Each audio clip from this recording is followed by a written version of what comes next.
ঘূর্ণায়মান পাহাড়ের মধ্যে রীতিমতো উদ্যান বানিয়েছেন হালিম জুকিক।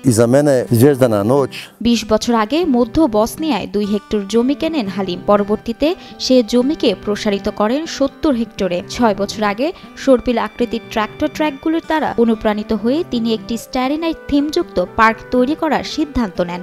আমার পেছনে রয়েছে স্টারি নাইট পেইন্টিং এর বৃহত্তম ফরম্যাট, ভ্যান গগের চিত্রকর্মের একটি প্রতিরূপ। এটি আমাদের জীবনের 20 বছরের স্বপ্ন দেখার এবং 20 বছরের স্বপ্ন বাস্তবায়িত হওয়ার ফসল।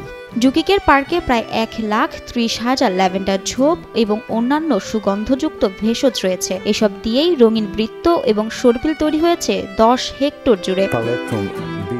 এই কাজটি সুগন্ধযুক্ত গাছপালা এবং ভেষজ গাছ দিয়ে করা হয়। ব্যবহার করা হয় উদ্ভিদের 95% ল্যাভেন্ডার। আমার কাছে প্রায় 1,30,000 ল্যাভেন্ডার ঝোপ রয়েছে। চিত্রশিল্পের ইতিহাসে অনন্য সাধারণ এক নাম ভিনসেন্ট ভ্যান গগ। তারই অসাধারণ এক সৃষ্টি হচ্ছে দ্য স্টারি নাইট।